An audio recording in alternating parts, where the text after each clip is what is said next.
the carry. The moment, Sorry, do you mind if I just? Yeah. To show where it is. Right. So if you go under, sorry, here. Yes, I'm probably under the wrong So thing. if you go into the teams here, And you, and then you've got, sorry, teams, you've got full council, and then go general. The drop down on those little dots there. Okay, click on the full council again. So we need it to drop down to the arrow there, there we go, and then go general, and then up here you'll have files. should have the date, yeah, Yeah. that's what I was looking for. Files. And that will be the date and the. Yeah, lovely, got it, thanks. It was up in a different way on my other laptop. Yeah. Okay, thank you. The recording has started now. Can I remind councillors who are online that you need to have your cameras on, please? Oh, no, sorry, Phil is excused because of his migraine, but like, Angela, if you're there. Mine's off because I put my. Yeah, when you were here. We can actually see you. Okay, well, we'll get into the meeting because we've got quite a bit to get through tonight. So if we start off to item 1, apologies for absence.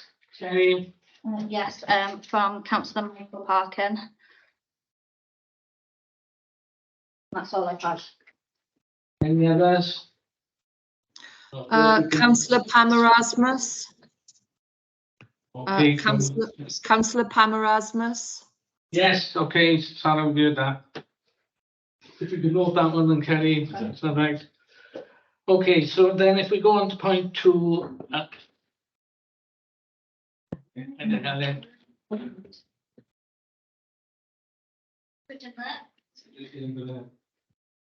So if we go on to point 2, any declaration to be correct? No. Declarations of interest to note. Point 3, I don't know if we've got any members of the public here. The public participations are invited to make representation, answer questions, give evidence of items on this agenda. So does anybody want to make That's really. what's the somebody coming in? Yeah. Oh, yes, sorry, so we've got no requests for public participation as well. So if we go on to point 4, outcomes and complaints submitted to the councillor Marshall. Now, I do understand that this might be an emotive point on the agenda, and I would like to remind councillors of the importance of being careful in what one says, particularly in relation to the fact that this meeting is being recorded and will be recorded and will be open to scrutiny afterwards. As I sort of said, we are all bound by our code of conduct, which we are all aware of. But I will hand over to Penny now, who has been working on the report into this, to read out the full report. Okay, thank you very much. So just to let all members know, I wasn't actually on the panel, and the panel consisted of Councillor Helen Nelson, Councillor Richard Jarvis and Paul. They have prepared the report and they've given it to me for the purpose of this meeting this evening. So first of all, I'd like to remind councillors that on the 27th of September 2002, minute number CO 220908, it was resolved that the local resolution panel would investigate whether Mumbles Community Council followed due procedure in the way they dealt with the complaint from Clindero Primary School. If the panel felt the process was unfair, the matter would be referred to One Voice Wales for investigation, and that Councillor Rebecca Flaherty, because she had a prejudicial interest in the matter, would be replaced on the panel, which was obviously when either Richard or Helen came into play. So first of all, the local resolution panel was made up of Councillor Helen Nelson, Richard Jarvis, and they were assisted by Paul Binion, RFO Assistant Clerk, and it was established to fulfil the brief as I've just outlined above. And the panel met with Councillor Rob Marshall on the 19th of October 2023,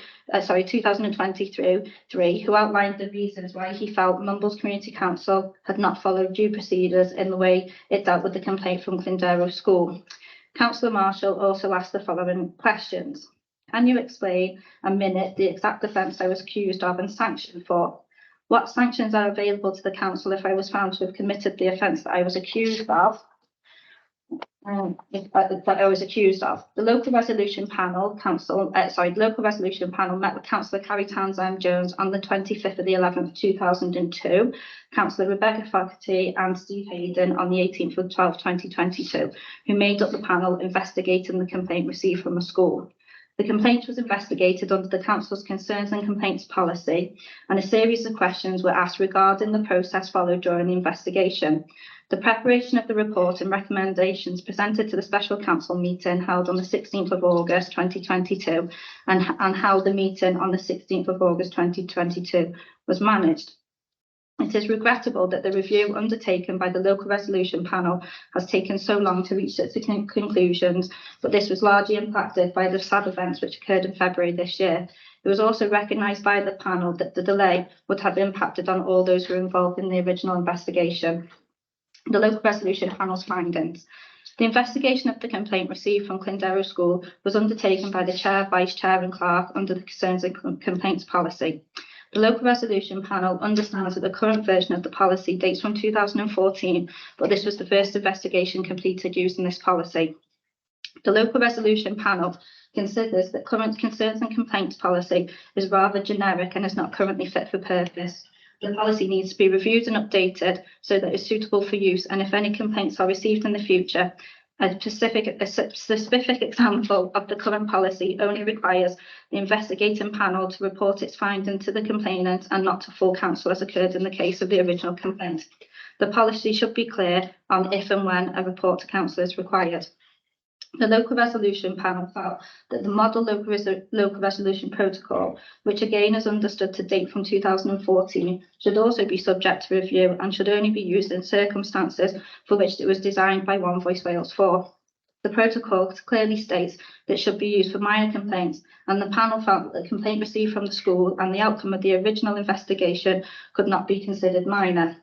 The investigation of the complaint was based on the following 4 grounds of complaints submitted by the school, and the local resolution panel felt that the school had genuine cause for complaint.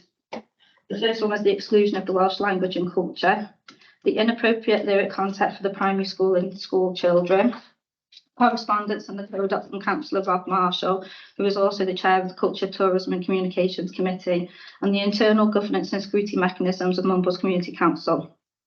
The local model resolution protocol available on the council's website includes the following paragraph, which indicates on the grounds that item number 3 could not be investigated by the council. And the paragraph states, councils need to be clear on their powers in the respect of code of conduct matters. The Ombudsman has seen examples of councils who have deemed it fully appropriate to investigate a code complaint, decided that there has been a breach, and some have even thought it was appropriate to consider the issue of a sanction. Investigations of possible breaches of the Code of Conduct are matters for the Ombudsman. The Local Government Act 2000 gives him the authority to carry out such investigations. The Council has no legal authority to undertake such investigations or to make findings of a breach of the Code of Conduct, which are decisions that can only be reached by a standard committee or the adjudication panel for Wales. When interviewed, all members of the investigation panel were clear that they felt the council had no powers to investigate complaints made against an individual councillor, as this is the role of the Ombudsman. The members of the panel were also clear that the council could make no sanctions against a councillor for code of conduct complaints. The school was informed in writing by the clerk that the complaints against Councillor Marshall had been made to the Ombudsman, and the investigation report to Special Council on the 16th of August 2022 states that town and community councils are not empowered to investigate complaints about the individual councillors. All members of the investigation panel stated that they investigated 3 of the 4 grounds for complaints submitted by the school and did not investigate number 3 as they had no powers to do so. However, it appears that this was not made clear to Councillor Marshall at the beginning of the investigation.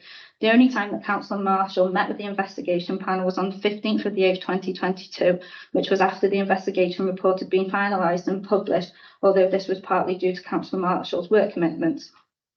The local resolution panel are generally happy with the outcome of the investigation on the 3 grounds of the complaint and the recommendations made in the investigation report. However, the local resolution panel have concerns regarding recommendation 7, which reads, in light of lack of adherence to MCC's governance and scrutiny mechanisms and its subsequent impact, the council should consider and or any of the following courses of action.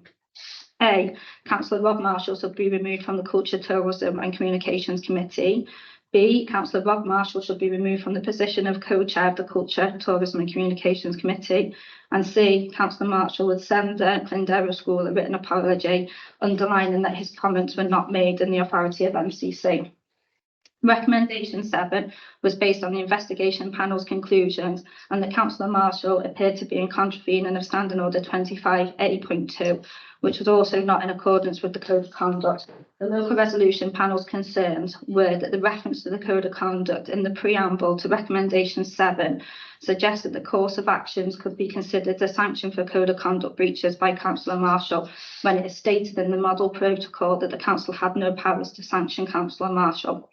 Recommendation 7 states that the course of action were due to lack of adherence to governance and scrutiny mechanisms, but the local resolution panel were concerned that the reference to the Code of Conduct could be interpreted as sanctions based on a Code of Conduct issue. As a result of the panel's concerns, advice was sought from Paul Egan, Deputy Chief Executive and Resource Manager of One Voice Wales. A copy of the investigation report was provided, and the following response was received from Mr. Egan. In relation to Recommendation 7, the investigation team should have flagged up the issue relating to the actions of Councillor Marshall, but should not have made recommendations that involve proposed sanctions based on the conclusion that he had breached the Code of Conduct. A community council does not have the power to reach such conclusions, and definitely not to recommend sanctions to be actioned in relation to a named councillor. In conclusion, therefore, I am of the opinion that Recommendation 7 in the report cannot be implemented, as the council does not have the power in law to put the sanctions proposed in place. Conclusion. The local resolution panel concludes that largely the investigation of the complaint submitted by Clondero School did follow due process, apart from one important aspect as just detailed. The local resolution panel feels that it must accept the advice provided by Paul Egan in relation to Recommendation 7 and conclude that council did not have the power to vote on or implement Recommendation 7 as it was partly based on a Code of Conduct breach which can only be investigated by the Ombudsman.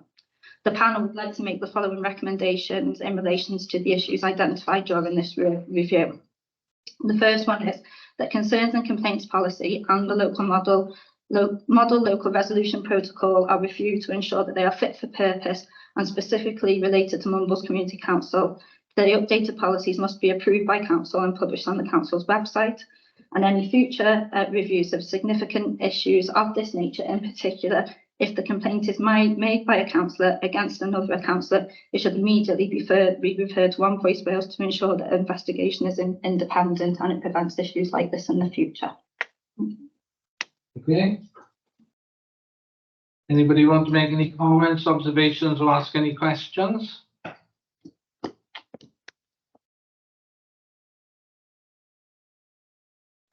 Richard. Oh, sorry, Richard, I didn't see your hand up there. Sorry, Richard, go on. Okay. You were on the panel. In addition to that, can you hear me okay? Yes. Okay.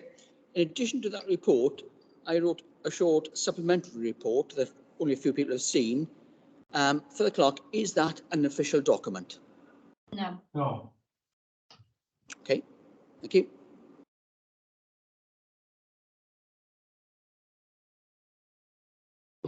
Sorry, Rebecca. Do I understand that some people have seen a supplementary report about this report that most of us have not seen anything to do with until tonight? There's a supplementary report that was provided in the I had a meeting with the local resolution panel, and Richard provided a summary to myself and the local resolution panel and asked if that could be included. And when I read the contents of that, I deemed it wasn't appropriate to include that in the report. One thing I would like to reiterate to this council is that it was a council decision to take that sanction. There was a vote taken. People have told me I didn't vote, but it was passed. So therefore, democratically, that was a decision of this council, okay? If there was concerns about how the investigation was conducted in the beginning, they should have been raised at that meeting when the report was tabled and those details for the recommendations were tabled and a vote was taken, okay? So what we've done today is they've investigated what you were given to investigate. This is the outcome that the panel have found. If anybody wants a copy of the report after the meeting, I'm quite happy to email that around to you. And now obviously if councillor Marshall feels that he wants to take this further, then that's up to him to decide what he wants to do. But as far as we are concerned as a council, I know it's taken us a year to fulfil it. We fulfilled our obligation to investigate your complaint, and there's recommendations that have come out of that now to improve the council's behaviour and the standards of how we deal with these things going forward. And obviously in those policies we will implement timelines so they don't take as long as this to obviously conclude. Rebecca's got a hand up. Yeah, Francesca, good answer. Sorry. Francesca? You there, Francesca? Have you? Sorry, no, it was only just to say there's people waiting to come into the meeting, and I'm having messages on social media asking for the public to enter the meeting. Oh, right, on. We haven't got anybody showing up as waiting. We haven't got anybody showing up as waiting. Maybe it's a separate meeting, is that? I don't know. So we haven't got anybody showing as Just waiting. had struggling to access. Who's this? You got the link on the agenda, didn't you? Yeah. We haven't had any requests come No, through. We haven't had nothing's come anybody up. waiting to be admitted. No. Just like glimpse. I've had 3 people call me and they can't get Okay, well, just do it's it. ridiculous. Okay, well, just so it's minuted, the link was provided on the agenda. As all of you as witnesses, we haven't had anybody pop up there waiting to say that they're being admitted, so there's not really much I can do about that if it's outside of my control. So, Yeah. just as to sum up, should we say? Yeah. I think what the report has shown is that the council did not follow the correct procedure. And we are being asked to review our procedures to ensure that this does not happen in the future. Is that the correct summation, would you Yeah. say? Yeah, and that you resolve those recommendations, A and B, as we've read out. I can reread them if people want me to reread them. So it's a vote taken on the recommendations, please, Chair, as well. Okay. So the first one is that the concerns and complaints policy and model local resolution protocols, a mouthful, are reviewed to ensure they are fit for purpose and specifically related to Mumbles Community Council, and that the updated policies must be approved by council and published on the council's website.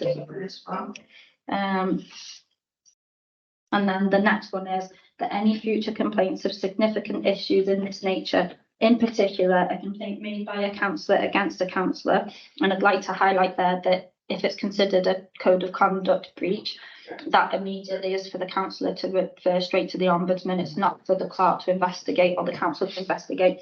But any complaints that come from a councillor on councillor basis are referred to One Voice Wales, because what I don't want to have going forward, if there is a councillor investigation, I don't want anybody of being accused of being biased or unfair or predetermined. It's investigated by somebody that's totally independent, and they then give us a report back, and that report, whatever they decide, is then read out to the council. So can I just clarify what you mean by when you say a councillor complained about another councillor? I thought that those were normally An internal resolution. yes, Yeah, well, if it's an internal conflict resolution issue, yeah. but if it is an issue relating to a code of conduct, then it should go straight to the. Straight to the ombudsman. What would get referred to One Voice Wales? Sorry, I don't see Local what. resolution is minor, so Yeah. very small things. Anything above anything that's deemed minor should then go to somebody independent. So say there was, I don't know, I need an example. Say there was a post about one of you made by another one on social media, then that's not something I can deal with, because So why isn't that an ombudsman issue? it can be depending on the content of what was put in there. But if it's a councillor issue where there's either going to be a panel that consists of councillors, and if somebody isn't happy with how the outcome of the report has come, then accusations could be made against the panel, or you were in favour of them, or you were in favour of them. So to try and prevent that from happening, that it gets referred to somebody independent to investigate who's not affiliated to anybody within the council. Okay, I'm just slightly vague about quite how a decision is made as to whether something is referred to the ombudsman, which would seem the obvious course, and when a decision would be made to refer it to One Voice Wales, and who would make that There can be decision? complaints about councillors' behaviour. There can be repetitive complaints that come Yeah. in that then can get quite nasty. Mm. And that is necessarily not something that the ombudsman will deal with, because if you went to the ombudsman and said, oh, I don't like this person's behaviour in a meeting, Right, They okay. can have to investigate. But if it's something that is habitual and becoming an issue, and the clerk has tried to intervene and deal with it, then obviously we need somebody from outside to come in and say, Okay. because the clerk could be doing something wrong, or the investigation panel should be doing something. Or if it was something that was clearly referred to the code of It goes conduct. straight to the ombudsman. That goes straight, of course. Yeah. And I would have thought bad behaviour in meetings would be a code of conduct issue. Automatically. Yeah. So we've got 3 resolutions to vote on. Two. 2 resolutions to vote on. So can I have the first resolution then?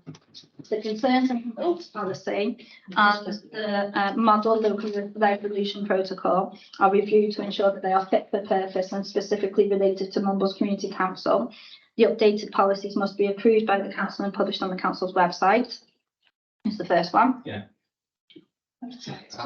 Nobody's, we've lost all our. Oh, they're still there, Just okay. change the URL. Yeah. Rebecca, you were saying?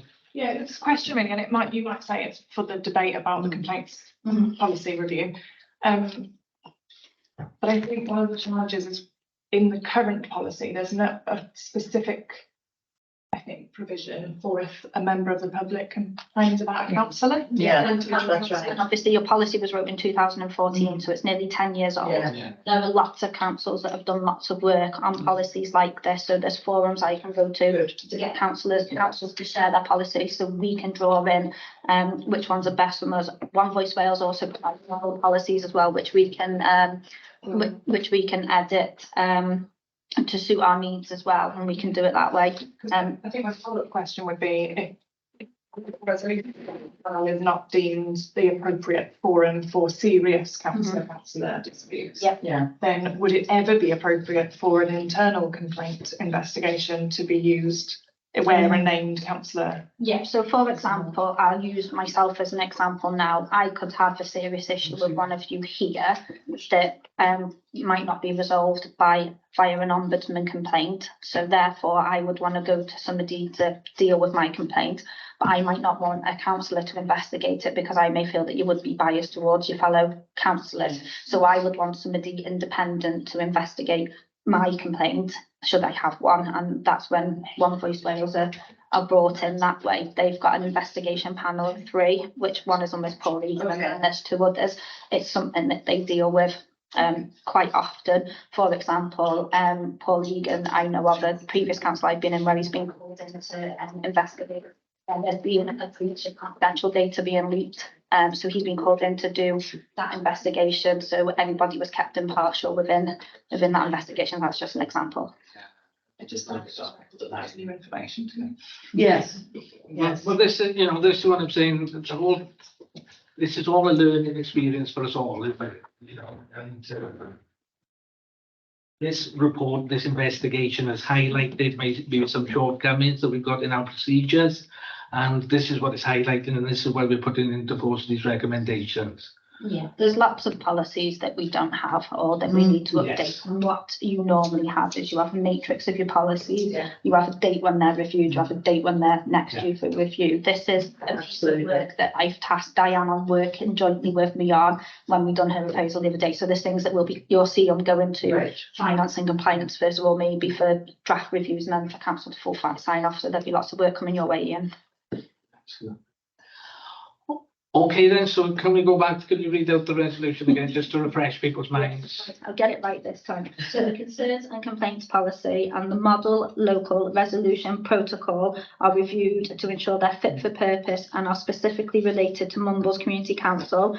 The updated policies must be approved by the council and published on the council's website.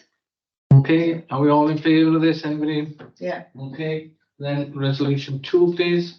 Any future reviews of significant issues of this nature, in particular if the complaint is made by a councillor against another councillor, should immediately be referred to One Voice Wales to ensure the investigation is independent. I also think you should add in there to potentially seek advice from Audit Wales as well. On Audit Wales. And Audit Wales, One Voice Wales. Yeah, One Voice Wales, sorry. I was going to say, I think you want them as well. What you could do is you could have a complaint that's quite significant. You could seek seek their advice, and if it's something they can investigate, and then they could recommend, no, this has to go to Yeah, the ombudsman, and then you've got the I think that's quite key, to be honest, about getting outside advice, to be honest, on any of these issues. So, anybody got anything to say on that? Are we all in favour of that? Yeah. Okay, show of hands. Yeah. Okay, so those two resolutions are passed, so can we move on? Okay, so if we move on to point 5, which is the approve the minutes of the full council meeting held on the 10th of October 2023, and you will find these in your meeting pack. Anybody got it? It's put his hand up. Who's with his hand up? Yeah. Oh, Phil Keaton, yeah, sorry, yeah, it's difficult to understand. Phil, did you want to say something, sorry? Sorry, Martin, legacy hand. All right, no problem. Chair, sorry to interrupt. Could I just ask the member of the public that's joined to put their microphone on mute? Thank you very much. Okay, Rian, just. Rian, you've got your hand up. Rian? She's glitched, I think. You've got Yeah, she's all the way over there in West Cross. you Sorry, know. who, me?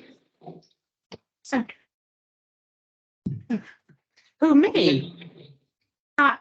Sorry, Martin, are you talking to me? Yes, Rian. No, I didn't have my hand up. Oh, sorry. Well, Yeah, no, I didn't have my hand up. okay. Richard, Thank you've got you. your hand up again. Richard? Before my internet cuts out, as you know, I've got another commitment, so thank you very much. Well, thank you very much for that. Thank you for your input, Richard.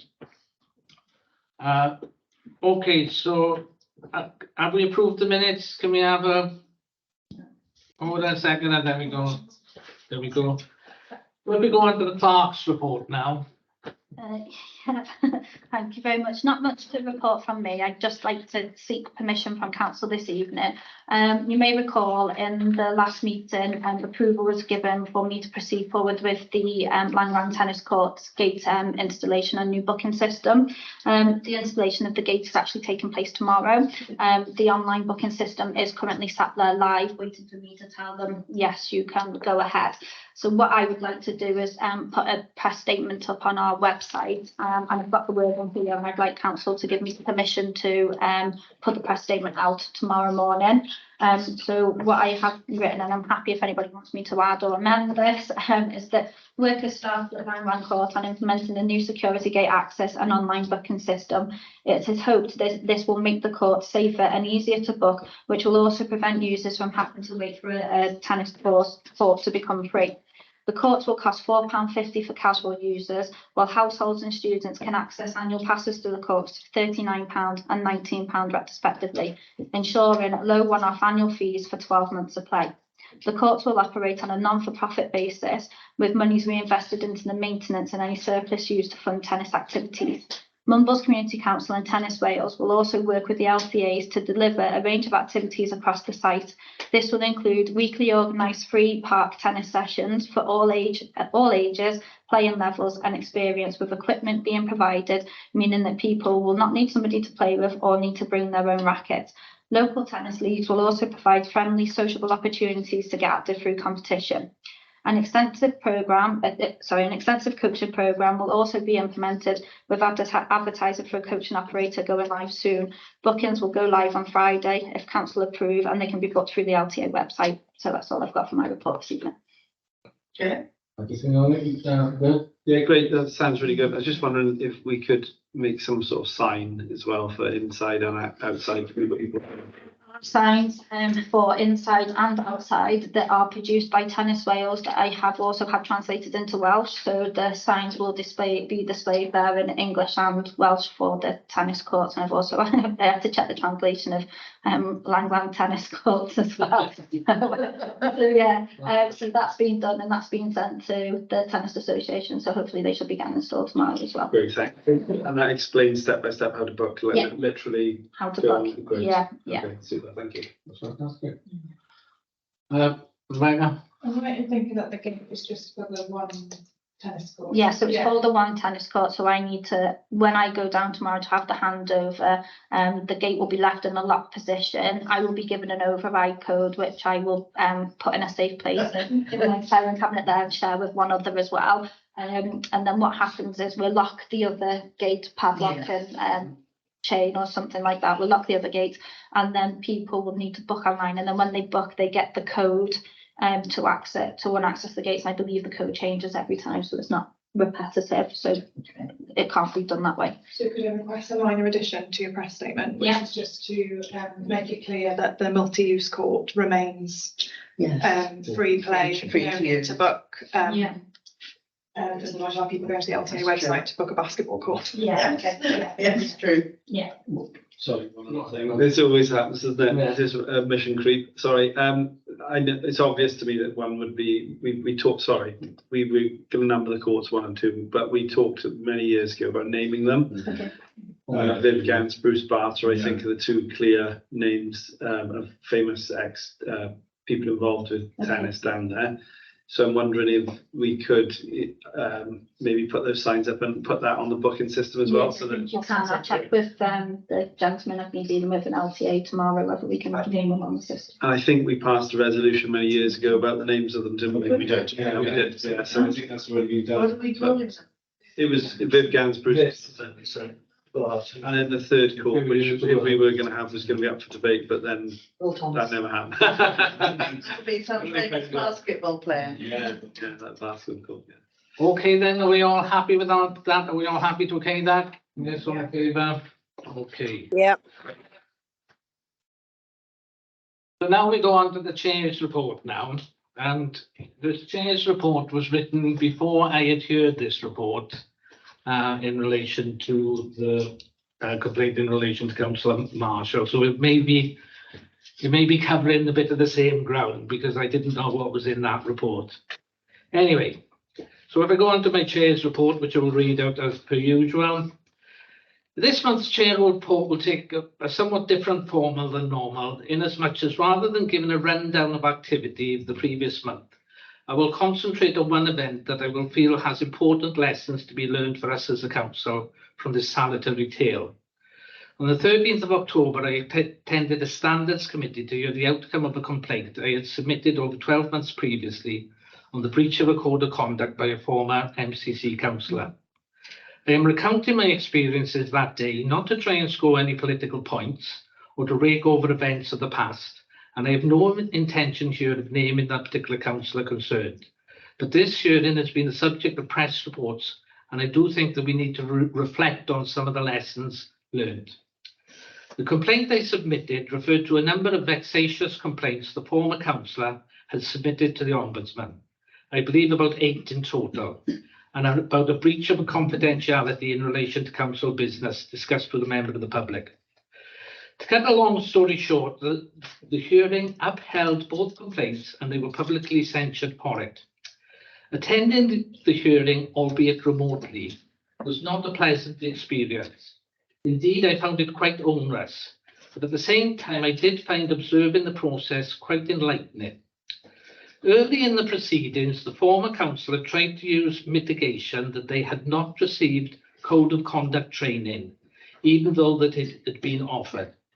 However, the committee made it quite clear that every councillor, as soon as they signed the acceptance of office, agreed to adhere to the code of conduct, which is a clear document and easy for the layperson to understand. It was also recounted that at the hearing that although the former councillor had been offered to partake in MCC's internal conflict resolution procedure, they had refused as they had no faith in it. The takeaway that I took from this whole sorry experience is that when it comes to any internal conflict resolution procedure within MCC, it is only as robust as the investment councillors are prepared to put into the procedure when it comes to following or adhering to it. It's like the old adage, you can take a horse to water, but you cannot make it drink. I also think it demonstrated that if there are accusations of breach of code of conduct by any councillor, these need to go straight to the Ombudsman. But be under no false illusion, however, that there are robust criteria for upholding such accusations, and as I observed at the hearing, the Ombudsman's Office may take a very dim view of what they consider to be frivolous or vexatious accusations that are not strongly supported by evidence. The Ombudsman's Office and the hearing agreed that while the councillor may have had concerns, they went about airing them in completely the wrong way by submitting numerous complaints to the Ombudsman Office that they were unable to substantiate. And in doing so, that meant that any concerns that were had were not addressed. If any councillor, and this goes on to what we were talking about earlier, or member of the public come to that, has concerns as to the validity of the process of MCC are following, or the code of conduct has been breached, I would advise them in the first instance to seek advice from the clerk or the RFO if appropriate. And they are duty bound to provide factual, unbiased guidance of any complaint. And if it is then decided to be taken forward, it should at least have a firm foundation from which then to build. So that's the main point I was going to make on that. Then there was one other point I wanted to make in my chair's report. I have recounted to councillors before that they should not be approaching members of the staff directly when it comes to work being done. Everything needs to go through Kerry. I've raised this point before. I know Kerry's raised this point before. I'll raise it again. If councillors continue to cease to adhere to it, from now on, I'm sorry, but I will have to name the instances when this has occurred to make it abundantly clear when this has happened. Because I get it from some councillors who aren't doing it, that they feel that they might have transcended, and maybe the people who are doing it don't even realise that they're doing it. And this also entails, it doesn't mean contacting Kerry and the member of staff at the same time. Everything needs to go through Kerry as the line manager of all our staff, because otherwise staff workloads are going to become unmanageable. Okay, so that is my chair's report for this month. I don't know if anybody's got any questions or observations or anything in relation to that. If not, we'll move on to point 8, which is the financial report for November. Kerry, you can talk to that? In Paul's absence, I will take council through the report. So you've got your payments there for electronic and cheque payments for retrospective approval. There's 2.5 pages of that listed there. So again, that's just for council to agree to retrospectively approve those. Then we've got the Barclaycard purchases and bank balances and income balances at the end of those reports there. And then you've also got a budget monitoring report attached from Paul as well. I'm happy to take any questions if anybody's got any. So any questions from Kerry on any of these? If not, can I move that we are prepared to accept them? Yes. Excuse me. Thank you. So we move on to, you haven't got any more under that, have you? No, so if we move on to point 9 then. Footpaths at Underhill Park. Councillor Will Thomas, supporting documents attached you will find in your meeting pack.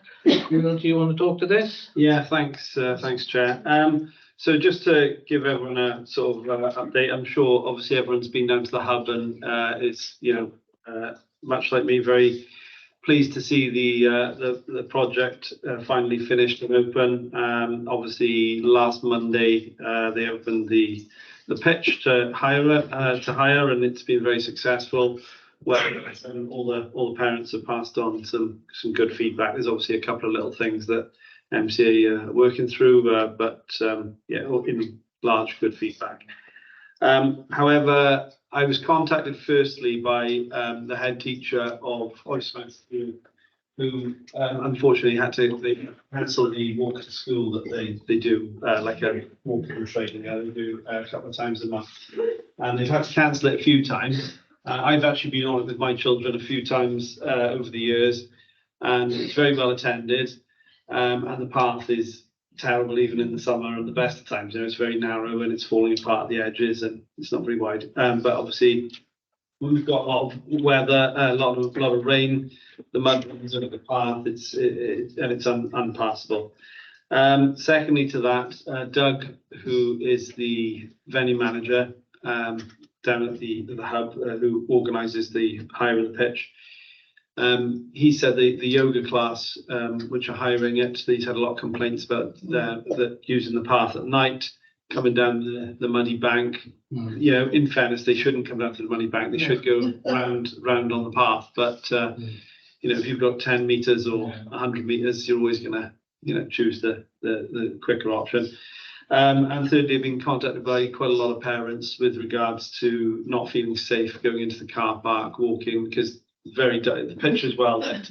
Car park's very dark. Yeah, it is. The path itself is really dark. That sort of section. Yeah. So I spoke to David Wilson about this. Now I had a meeting with him down on site, and he said, look, we MCA are planning to. They've done one section of the path, which is the back of the pitch, and they're planning to do another section, which will be the whole length of the back of that pitch. Then I asked him, like, you got any plans to do the rest of this to the car park? And he said, it is on our work plan, but we haven't got any money and we don't know when we'll get round to it. And I said, well, when are we talking? Like within the next 12 months? And he said, oh no, it won't be that long. It won't be that quick. It'll be a lot longer than that. So with that in mind, I think that, you know, the venue looks great. And we've done it to a really high standard. Say it's MCA's project, but we are, you know, a large part of it, aren't we? And I think it makes sense to finish it off, get that path done from the car park. A lot of people, as Rob knows, you know, they don't like walking on that road down to Newton, you know, because the footpath's that wide in the road, isn't it? So a lot of people have been apparently coming through the park and, you know, enjoying that route through the park. So which is great. So I asked David, look, how much would it cost us?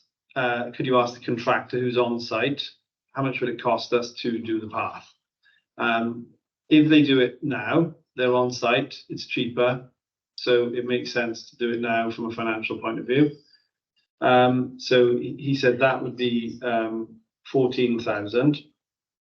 And then we went away, and a couple of days after that, a lot of people were messaging about lighting. It's dark, you know, it needs to be lit, blah, blah, blah. And obviously they've got plans to do the car park, but there's no plans to do the lighting from the car park to the pitch. So I'm proposing that firstly that we fund the 14,000 for the path, and I'd like everyone to consider, obviously I know it's a lot more money, but I'd like everyone to consider an extra 5,000 for the lighting. Now that's an estimate. It's not guaranteed. It's when I said to David, how much would it cost? So if it costs more than that, then, you know, I don't think we can do it, or we'd have to bring it back, or MCA would have to top it up, whatever. But so the 14,000 is a guaranteed quote from the contractor, and the 5,000 is an estimate of David's that he thinks it would cost to do the lighting. So with that in mind, we're looking for 19,000. Yeah, 19,000. For everything there. Yeah. 19,500. 19,500. Yeah. So the proposal for that is that there was a Paul has identified 17,000. I haven't got it written down here, but from reserves. I've written it down in big numbers. Like yeah. I don't trust my own numbers. Like. Paul identified 17,000 from contingency, and has asked that 2,000 comes from either Will's own contribution, or if other councillors are willing to contribute with Will for that purpose of the development, then that's to be agreed to. Yeah, I will give 500 from my councillors' remuneration for that. You chair this part of the meeting, I think, didn't you? I was just saying if you finish it. Yeah, I finished. Yeah, I have two questions. One is that the plan wasn't actually attached, so we can't. I don't actually know what. I've got it here, so if I can. Yeah, but it's my wasn't screen. attached. So none of us have seen it. I did resend it because when I looked at what had been Right. Oh, shared, I did resend it as separate attachments. So bear with me. I'm just looking at the one on Teams. Yeah. My lovely artwork. So they've got to be. You can imagine what sort of grade I got in art class, can't you? So this is the first one. Is it? No.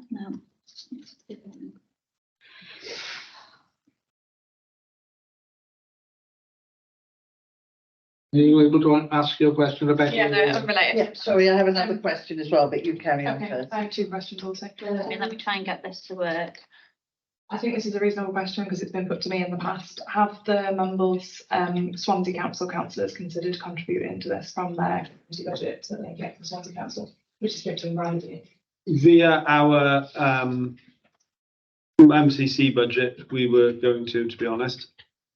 But your city council budget is quite significant. It is, yeah. Cover this. And it would. There is lots of other things that we have put it towards.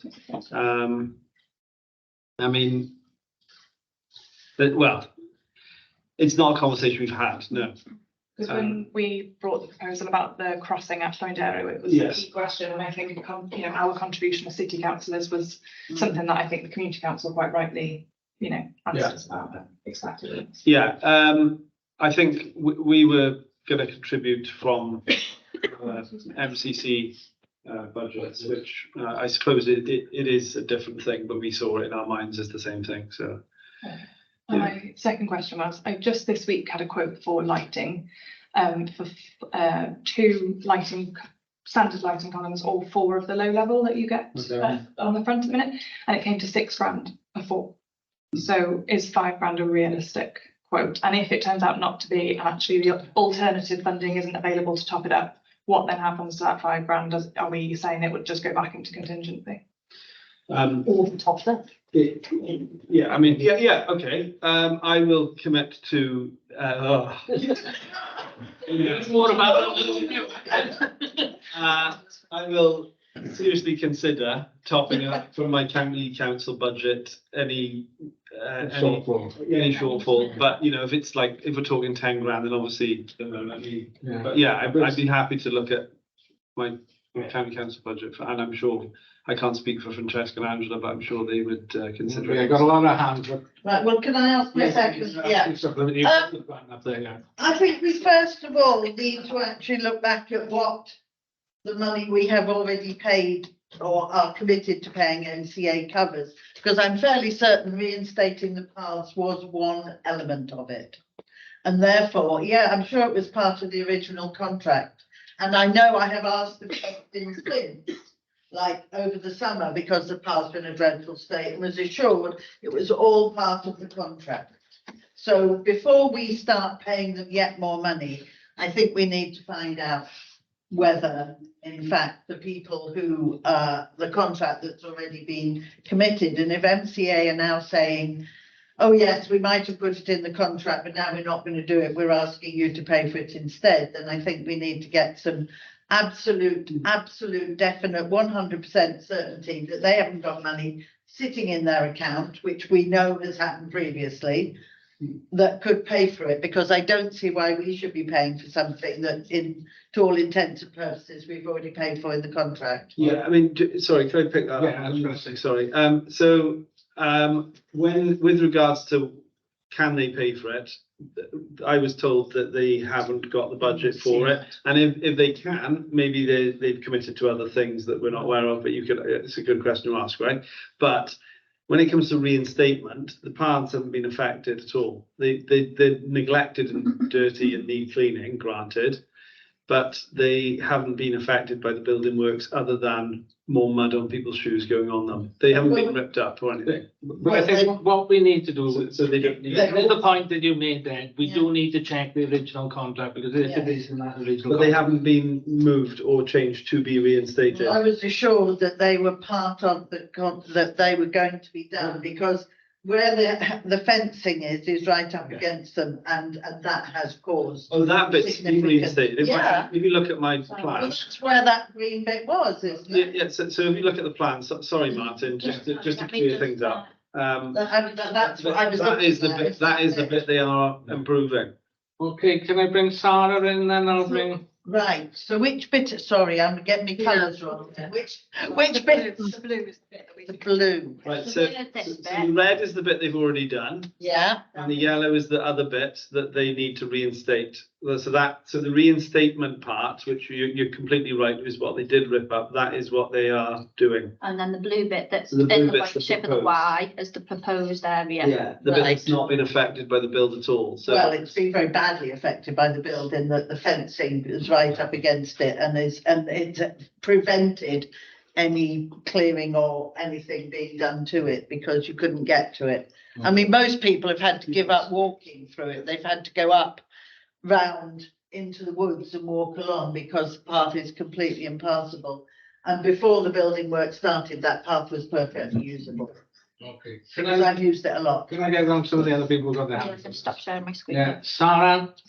Yeah, I have to say again, we put pumped so much money into Underhill. I mean, we're even paying off the interest on the loan that we had for them.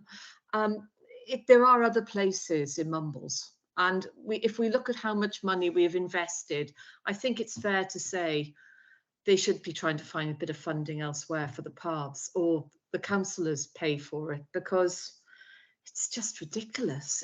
I mean, the last time they came to the table, and I feel sorry for Will because he's always the one who has to do it, it was for new plans for something or other.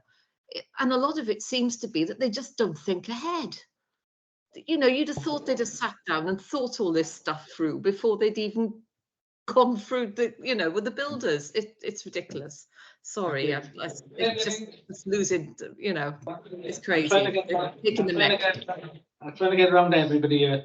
Councillor O'Connor? Thank you. I'm also with Francesca as well. Sorry, we're going to have to go in a second. A, we support it. B, we think the contract, yes, if it did say that it's worth checking. We would be willing to top up the contingency with money financially also in support of this. Both of us. Thank you. Okay, so I think we definitely need to check back on the original contract. Rob, sorry. Just a question, City Councillor. Oh, sorry, you were first. No, you were first. As a City Councillor, you might be able to answer this. With the Shed Prosperity 70% match funding, so we put in 30, they pay 70. Would there be any way we could get any money from them? Shared Prosperity. Or Ralph? They're usually big grants, aren't they? Yeah, and it's big. It's huge stuff, though, isn't it? It's massive. It's like it's millions. things like ports and and infrastructure stuff. There are things, especially for Gower, and we're on the edge of Gower. They've said that if we are on the edge of, I spoke. If you're talking about The RDP. Yeah, the RDP. I Right. did speak to them about RDP potentially about something, but they said it'd have to be the Bishopston section of Newton. Yeah. So they would consider things, but because it borders, they would, but it would have to be the sort of Pickett Mead and over section. Right. The only thing I can think of there would be a nice path over to Bishopston, but I haven't got around to it yet. okay. But yeah, no, look, is there money? There might be money in other places, but nothing I can think of, to be honest. Yeah, thanks. Yeah, my children played this the first time this week, and Dave was on quite a lot of chat to some of the dads. They were very unimpressed that there was no path. One question is, they linked to your drawing, will there be a path going in front of, will it be going alongside the 3G or towards the 3G? So I know that obviously it's just been grass there in the past. Yeah. But I think there was tons of mud though, because kids were trooping all through the field. Yeah. Then the boots were being checked individually to wipe mud off. No parents were allowed there, so they're all sort of standing in the rain outside. The lights went off. I think as soon as the game finished, the lights went off and everyone was trooping back to the pitch black. So there was lots of initial comments from people involved, and I wondered if Mike is able to kind of pull some of those quite practical things that you'd only know had you been doing that with your child into this as passive development. I mean, I do agree in principle with it. I am annoyed. Why haven't they thought ahead? Surely this should have been thought ahead. That doesn't mean I don't agree with it. But next related to the next item, this whole partnership, I just feel frustrated that it doesn't feel like a real partnership to me, this, they come to us for money, and then like we have real difficulties with them trying to resolve other things. So I am minded to support it, only because that's what I've heard of my own family, but I'm very frustrated with our relationship with them, Martin. So let me suggest something maybe going forward is that it looks like there's quite a few issues with these paths. There might be more issues than what has been highlighted there. I do think that we need to go back to the original contract, find out what is in there, because we can't just, willy-nilly just hand this money over if it's the original contract. But, maybe this is something then that we need to kick back to the working group. And sort of say, look, this has been brought out. Well, yeah. So if I could just identify the problems, the reason this is not gone to committee in the first place is because the contractor's on site, right? Otherwise, it would usually have gone to committee, either your committee or Pam's, whoever's, and it would have been discussed in detail and been brought. This price will go up by thousands, right? So that's something worth bearing in mind. The other thing is, they didn't come, firstly, they did not come and ask, God's honest truth, right? I went and met David and said, what are you going to do about these paths? And he said, it is on our work plan, but, with no plans to do it. I am convinced, and we will look into it, I'm sure Kerry will, but I'm definite that the reinstatement only included behind the pitch, and it wasn't that section, because that section, there was, although it was blocked off, you're right, it wasn't affected by the build. What I mean affected, they didn't put anything on it or damage the tarmac in any way with building equipment. So it wasn't that. We've built a 10 out of 10 facility, and we've got a crappy path. Yeah, 1 out of 10 path into it.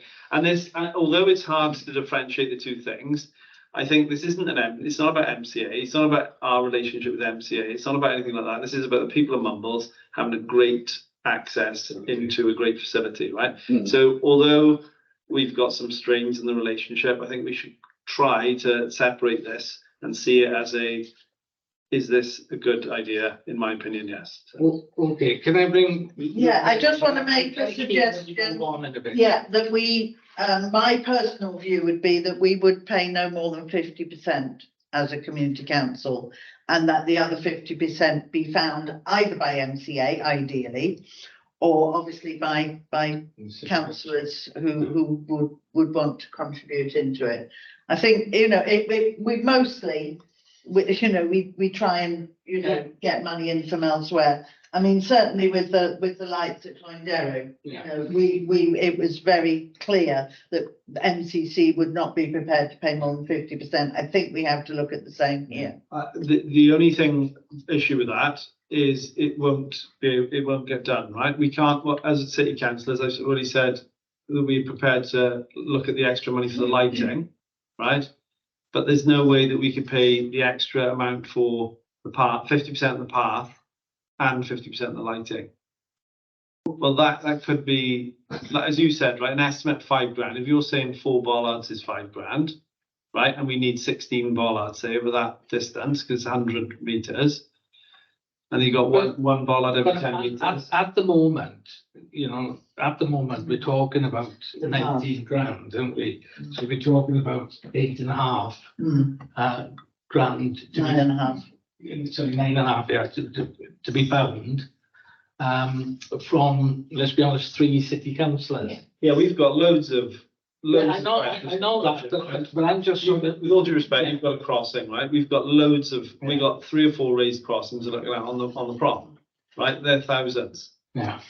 There's loads of other things. It's a big ward. There's a lot going on here. And I'm not. I can give you a Let's list. try to raise the point. The MCA should be asked to contribute. They won't. some. They won't. Though. Well, I think won't they have to happen. be made to, but parental pressure hopefully will. If that's the decision, it won't happen. That's what I'm trying to say. Sorry, but I can't see how it can play out otherwise. I agree with what Will's saying in terms of if the 14 grand doesn't get found, then the price will go up. Yes. So there is obviously incentive for us to get that lined up. Yeah. But the lighting, we don't know that it's going to happen at all at the moment anyway, because if the budget comes in, as you say, at 15 grand, and there isn't that 10 grand to find somewhere, well, it's not going to happen. Yeah. So why don't we focus on the 14 as the urgent? In which case, asking city councillors to contribute 7 out of a 45 grand a year budget for 5 years Yes, is not asking the earth, in my opinion. this is a fair point. They're not here. Yeah, You've got 15 grand on your own, Will.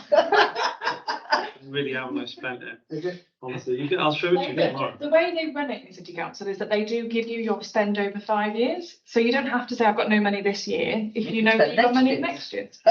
Helen, did you want to come in? I don't know if I do anymore now.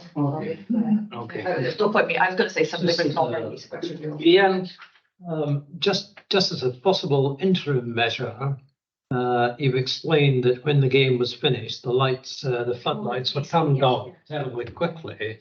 Well, couldn't the arrangement be that they stay on a bit longer? So there's going to be quite a bit of background light from that to enable one to get to their destination. Yeah, I'll speak In to, the absence I'll of speak to colour Doug. lighting, I'm talking Yeah, about. yeah, I'll speak to Doug about that. I'm sure we can. Yeah, that could be an interim measure. It's not the answer to the problem.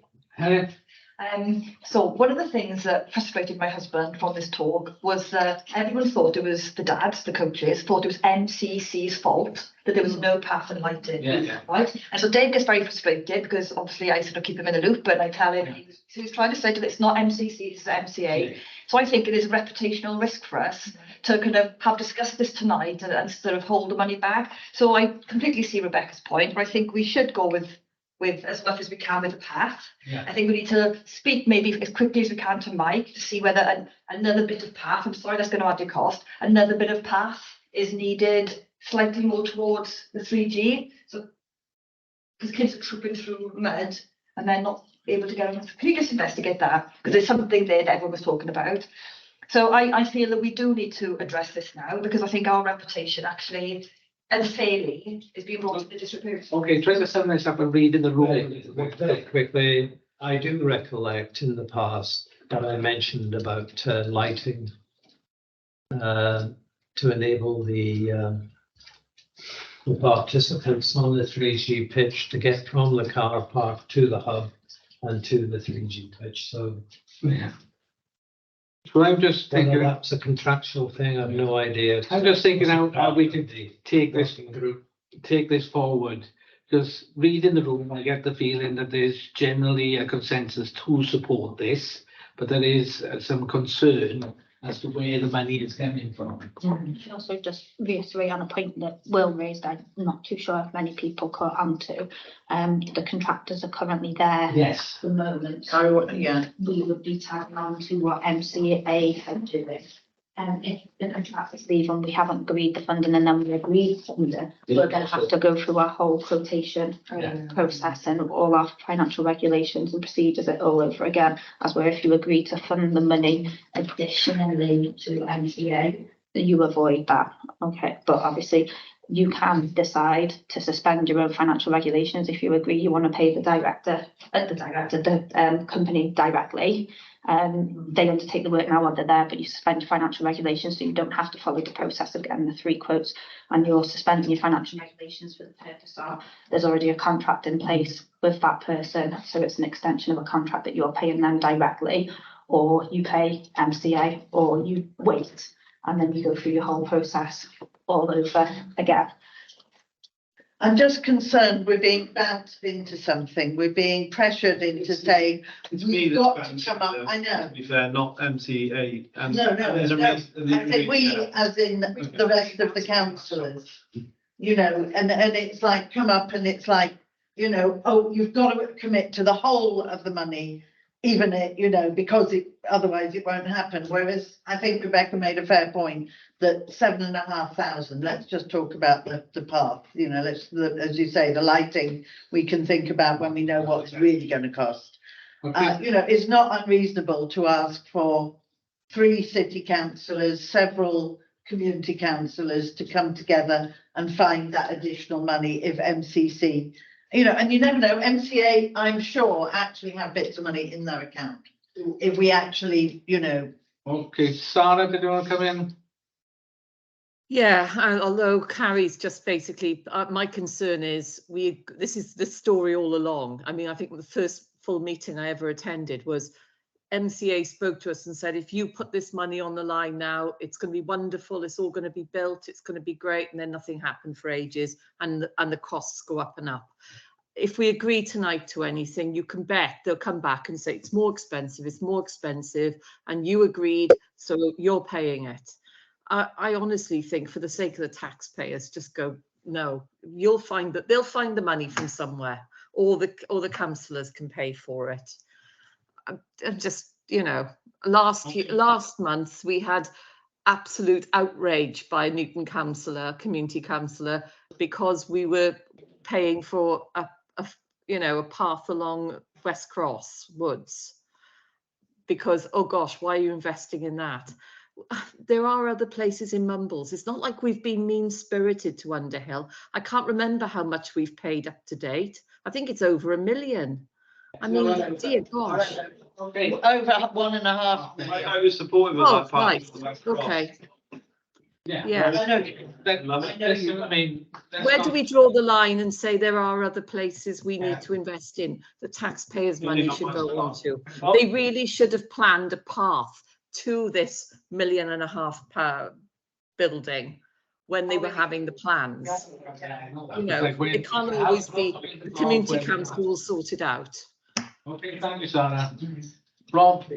I'd like to support this. I think there is an urgency with this, as Will says, and that Underhill Park is used by not just the 4 wards that make up Mumbles County Council, but it's also used by people who come in from outside Mumbles as well. So I think, as you said, what's the point in having a 10 out of 10 a show house and a crappy little drive leading up to it? Okay, and then I think we need to go to, pardon? I'd like to make a proposal. Okay, make I a think proposal. we should fund the £14,000 and leave a light in to the city councillors from their city budgets. Or MCA. Or MCA, yeah. Elsewhere is what I mean. Elsewhere. So I think we are where we are, and we're talking about children using a site that is unsafe in terms of path. So do we want to put Helen's proposal to the board? Yeah. I think that's a good way to go forward, to be honest. Yeah. Okay, so Helen's proposal is that we go for the 14,000, we fund the 14,000, and then we go back to looking, well, they can go back and look in how the light is. Sorry, Chair, can I just make a correction to that? The council funds 13,500 and 500 comes from Oh. the council. That's the master's, Yeah, you've already committed. Yeah, committed to it. I mean, that was for the full project if it needed to. Look, I mean, I'll put 500 in from my. Going down, good, yeah. Okay, it's all going down and down. So are we happy with that? Can we take that proposal to go forward? So are we now at 13,000? Yeah. Is that what we agreed? 13,000, yeah. Any other councillors wish to? I'm already paying for Castle Woods paths with my money. We can, I've got no more path money left. yeah, And Yeah, maybe more. Okay, thank you very much. okay, so 12,500. Well, let's say a maximum of 13,000. Say maximum of 12,500. Ian said he might even pay more. Might is not will. No, he will pay 500. Okay, He might pay more. okay. Just to take this forward, so if we put the proposal that we fund it to a maximum of 13,000, then any other money that comes in, we can take it from there. Okay, we happy with that? All Can good? we make sure also that subject to, well, not subject to, but in the meantime, we will check the We MCA. definitely got to check that, because, you know, we would be pulled up by Audit Wales if, you know, we paid for this elsewhere. We definitely I check think we that. can, I've been working on this for a couple of days, so. You can't find it. Can't find, I haven't said, I haven't found it yet. We've been, Paul and I have had to do a piece of work for an outside body on this project. So this is what I was working on last week when I was messaging everybody what I was. So yeah, so there's things that we've been looking at, and there's things in the contract that we signed with MCA that I've been looking into as well. So obviously when we have a working group meeting, I'll bring them back. Yeah. Well, that's the resolution, and we're happy to pass that. All in favour? Okay, that has been recorded. Ian? Yeah. Sarah's against. And I'm abstaining. Okay, you're abstaining, okay.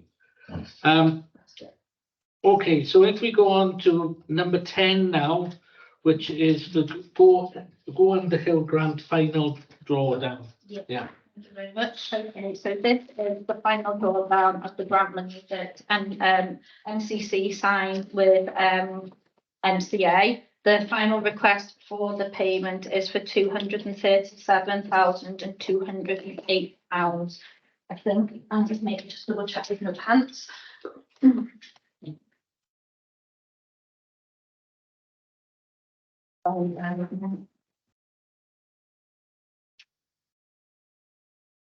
£238,000 and £208 is the final drawdown request from MCA for, sorry, in £45 from our obligation under the grant agreement we have from them, and therefore I'd just like to seek council's approval to release that payment to them. Okay, anybody got any I would observations? like to add our surveyor has signed off on the work that's up there, so all the sign-offs that we needed to release the final payment are in place. Are in place now. So are we all okay to release that? Okay. All those in favour? Yeah. Okay, we passed that. So then if we, So Phil, were you voting then or putting your hand up? Voting. Yeah, okay. Okay, so then if we move on to point 11 then, the councillor remuneration policy. Again, this is one of these policies, as is the way in many organisations such as ourselves that we need to review every 2 years, is it? No, it's a new one, comes out every year. It's sent by the independent remuneration panel. It's not ours. Yeah, I know that, but like we do need to review the policy every. Yeah, so every year they make recommendations and every year council has to resolve to adopt the recommendations that have been made. So you've got it in your pack, but just to go through it, I will read out the issues that we've got to vote on. So point 3.3, council is asked to decide whether the payment of £52 per councillor is to be made or whether the full reimbursement costs is to be made. This is in relation to office consumables and stuff like that. So I don't know if anybody's got any particular points to that. Yeah, let's reduce Paul's workload and just give everyone £52. This is what I just think, just the administrative. Absolutely. Administrative hassle of just everybody bringing in the Bits of receipts, yeah. Unfortunately, though, you've got the £156 now, which is being, if you remember last year, you used to receive £150 allowance. They've actually changed that this year to £150 working from home allowance. Okay, so Paul's workload is being increased anyway because that allowance used to be taxable. That allowance now, along with the £52 consumable allowance, are not taxable, but any other allowances you claim are taxable. Okay. So the 156 is now free of tax. That's why they worded it working from home. Yeah. Wow. Yeah. So obviously you have with extra for all of us. I do have to remind councillors that on that one you need to opt out if you don't wish to receive it. So yeah. Okay. So are we all happy with that we go for the £52 per councillor? Yeah. Okay, all in favour of that? Then point 4.4 asks to confirm that the chair of each committee mentioned above, which is the chair of Community and Social Development, chair of Culture, chair of Environment, chair of Finance and Compliance. The chair of each of these committees is to receive £500 senior role payment, or whether the additional 3 senior role payments permitted are to be allocated 2023-2024 as indicated. Who else is to receive the payments? I think we've only got those 4 chairs, haven't we? Yes, because it's a maximum of 7 roles that can receive £500 each. That's why he's referred to and whether so are you just going to agree to pay just those 4 chairs and not up to the maximum of 7? Yes. Yeah, that's what Paul's trying to ask you there. Yeah, That's the thing. that's what I'm saying. It's also the chairs we've got. Yeah. Yeah. Yeah. Okay. Yeah. Happy with that? Yeah. Everybody just speak out if they've got an objection, really. Then 5.6, council is asked to confirm that the option to pay travel and subsistence costs to be improved for 2023-2024. I think that's just standard. Yeah. We expect that, haven't we? All in favour? Yes. So 6.3, council is asked to confirm that the option to pay financial loss compensation is to be approved. This is for councillors who maybe lose earnings or something like that. Again, I think this is just a standard, and you know, we really need to pay that. So unless anybody got any objection. Right. Point 8.4, council is asked to confirm that the option to make a payment of £1,500 to the chair and £500 to the vice chair is approved for 2023-2024. Should be £500,000 for vice chair. Yeah, if you're gonna big a badge, it goes. For some reason, the contribution towards cost of care, there isn't a recommendation for us to approve that, which I know it's always been something. We have had that in the past. Yeah. Definitely. Units will only be made for additional costs incurred in undertaking official business or approved duties and will be made on the production of a receipt or invoice from the care provider. Care costs cannot be paid to someone who is part of the councillor's household. Do you want me to add in that you want to vote on that? Well, I just think we should agree it. I thought we had it before, we definitely We had. did, we've always had it before. £103, isn't it, a month? Yeah, Yes. Okay, can we just add that? Yeah. yeah, lovely. Yeah. Thanks, sorry, I just thought we need to make sure that's officially Yeah. approved. Especially because I'm not convinced, maybe last year, but not all previous years, there's actually provision for informal care to be covered, which I think is. I will fill you in on this. So when it first came out, there was a provision that it was just informal care, and it doesn't actually limit you to caring for a child, caring for a partner or another elderly person. What happened was there was a lot of councils that had an influx of handwritten A4 pieces of paper from people saying, I want to claim my care allowance. Now I know one council undertook an exercise where they've got 18 councillors, therefore councillors claimed for £403 a month plus all the other benefits they were entitled to the report. It was an extra £100,000 on their premium a year. So what happened was lots of councils went back to the remuneration panel and queried. There wasn't a clear audit trail of who they were paying for the payment, so that's why they've now made it that it's undertaken official for when you're only on official council duty. So if, like, for example, if you had a childminder in tonight to enable you to attend tonight, they would need to give you an invoice and then you provide them with that. Unfortunately, there doesn't seem to be any arrangement now for informal arrangements for, like, because it actually states people in the same household cannot claim. Yeah, but it does say that unregistered care costs can be Claimed. Again, they'd have to give you an invoice. Yeah, but we have had, I know it's been an issue in this council in the past. Yes, about unregistered. Care providers. So that is actually, I was just making the point, it's encouraging to see that. Yes. Yeah. Okay, so then if we go on to 9.3, council is asked. Sorry, 8.4 you didn't vote. Oh, yeah, sorry, I think we all said yes. Yeah, we just 8.4, yeah, we did say yeah. And then 9.3, council is asked to consider whether it wishes to introduce attendance allowance and make a recommendation to council. The RR4 will then develop a scheme for approval should council support the introduction of attendance allowance. Is that? To turn up at meetings. For coming to, so say you allow it to go through, you get paid 30, each of you will get paid £30 for. Oh, I thought it was just for, like, if you had to do other things on council duty. In your own council meetings. Is that good? Yeah. I can live without that.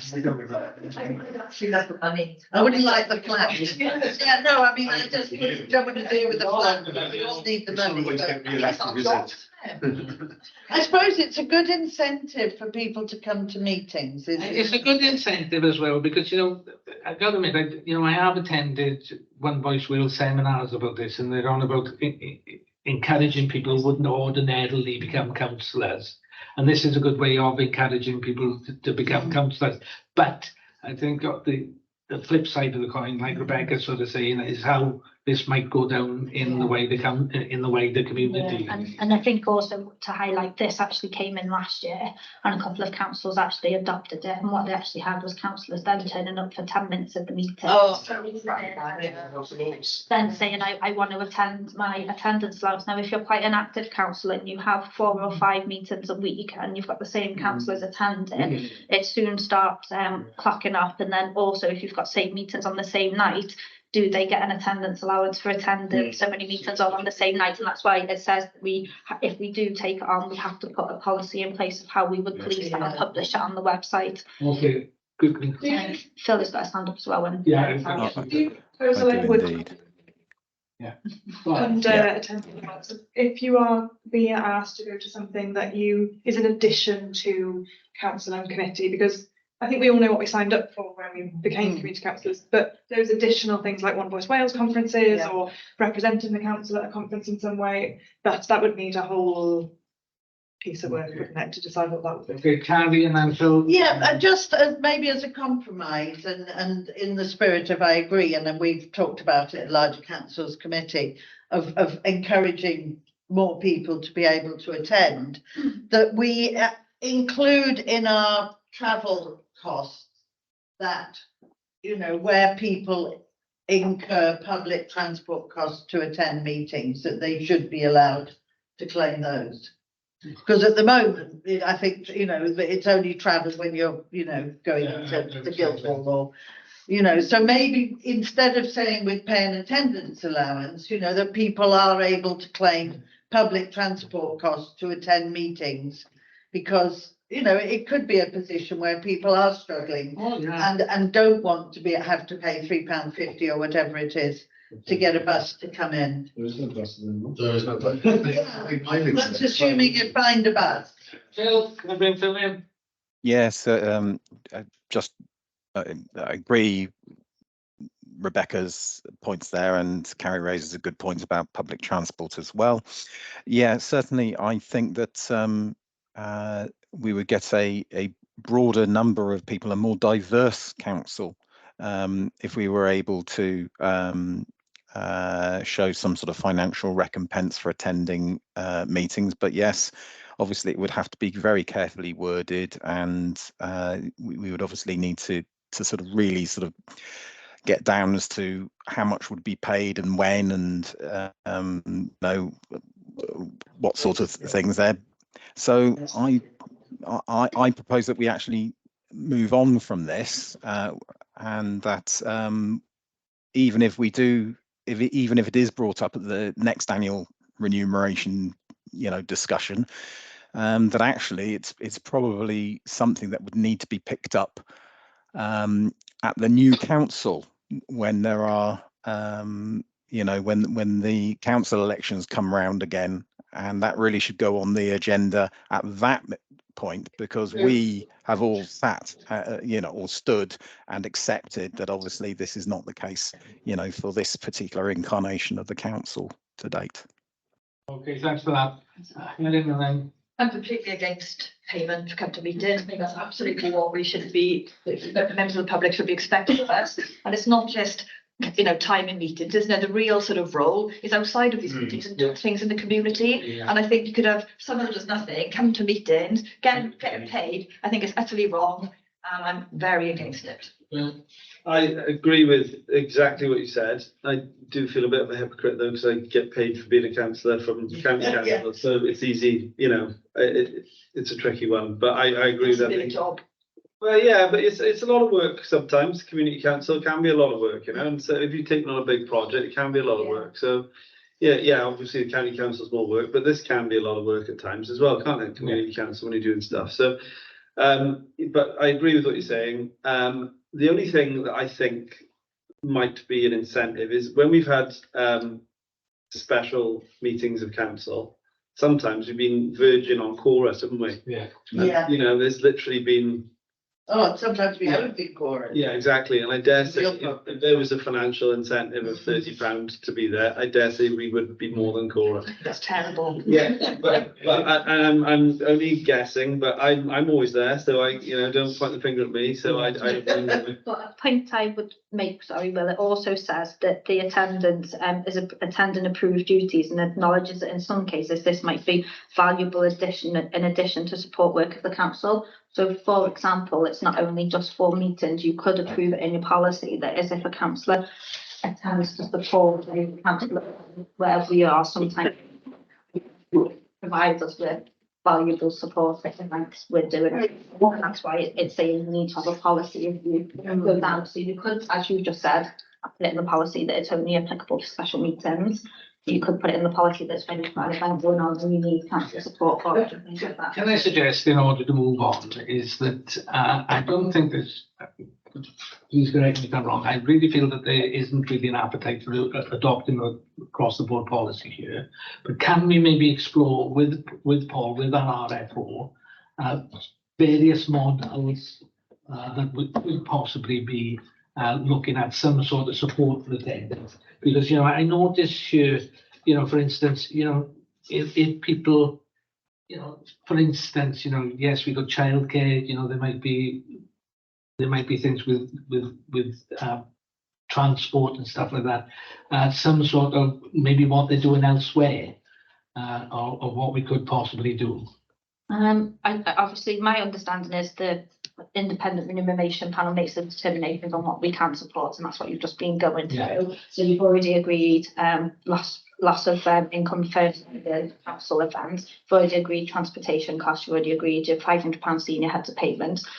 The next one then obviously is attendance allowances, which obviously they're saying there needs to be some sort of scheme on that. Yeah. So we could look at different schemes around that, but we couldn't look at what you've just suggested because the independent recommended and you've just agreed with recommendations. Yeah, have to look at that. Harry? Yeah, can I suggest, I think, following on from what Phil said, for better or worse, we all did sign up. Yeah, for that. So, and I don't think that it's time well spent for Kerry and Paul, who have a mountain of other things to do, to spend their time doing that now. Let's, the next council elections of 2027, let's think about this in 2025 or something. Sarah, do you want to say something? Quick keen to move on now. Yeah, very quickly. I get Helen's drift. There could be people who'll just turn up for meetings. We don't see them the rest of the time. They don't do anything. They just turn up for meetings, and we don't want to encourage that kind of culture.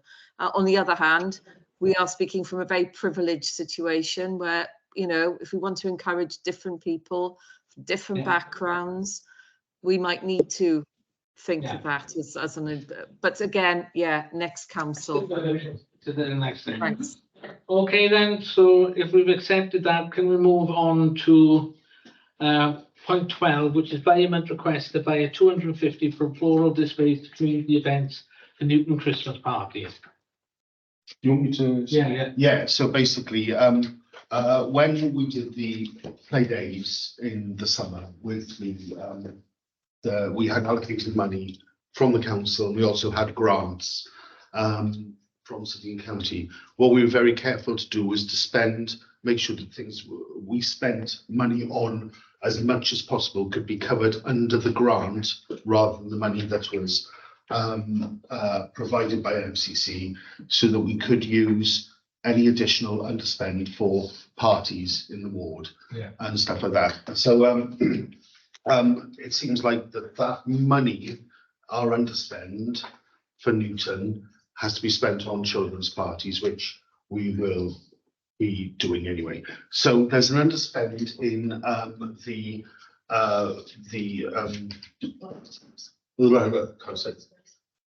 floral displays, because we paid for that, and it came so that we were charged less than we budgeted for.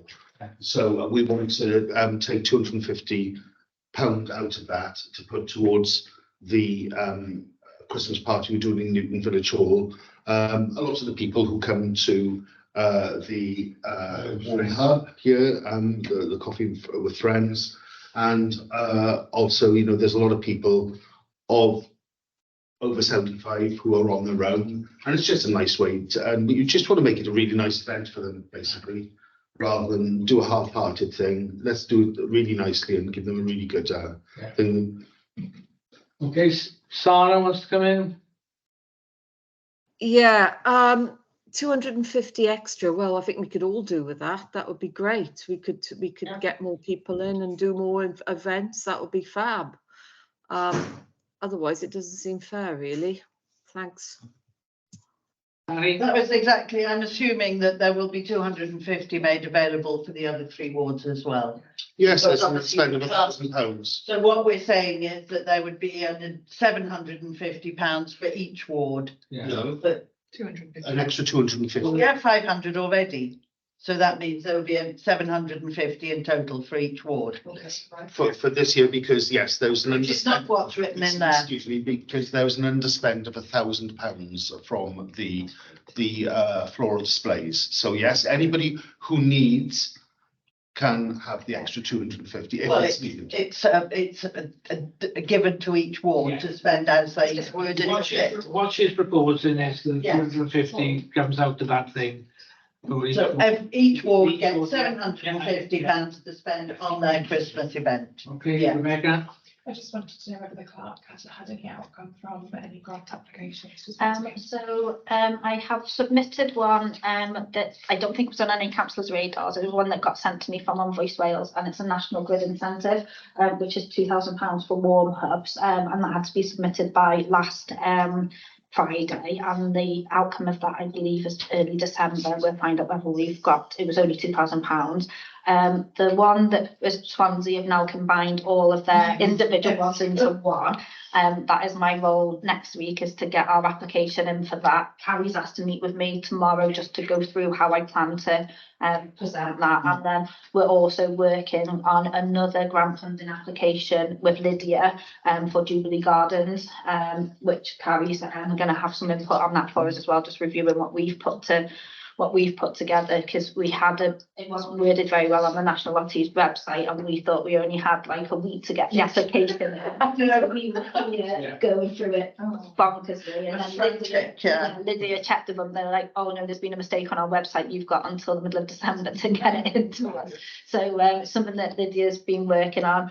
I checked with her this week, and she's going to have another look at the application, and then, because Lydia's never done an application before, and she sat with me and gave her pointers and different things, and then she said to me, I'll check it. We've got a team meeting tomorrow, and if I need to sit with you tomorrow afternoon, I can do that with you then.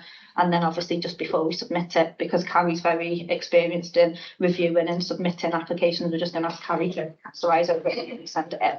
Do you have anything, do you want to go? Sorry, is there also, is anything going to go in, or one of us could do it, or whatever, for the little £500 Heart of Wales? So when you've sent me, yeah, we'll look at that as well. And I've Yeah. also actually It's another little identified I don't know if you've heard of them, they're called the Moondance Foundation. Oh, Moondance, Yeah, I want to put an application form into them, because they are massively in support of what communities do. So yeah, there's a lot of work around crowdfunding. Yeah, Moondance are good, yeah. Helen, do you want to come? Yeah, so Tim, Amelia and myself, we've been talking about our event, and because a few people are away in the period, we actually planning to run it after Christmas. That's no problem.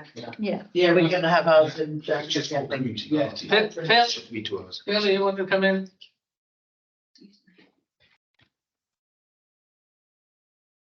So I heard a proposal in there somewhere, Martin, that the £1,000 underspend from the floor, is that correct? There's a £1,000 underspend? Yeah, and then it'll be £250 going to each ward. That is the proposal. So that's the amended proposal, that effectively £250 for each ward from the environment of the yeah. Can I move to vote then, please? Yes, okay, so all those in favour? Okay, that's great, thank you.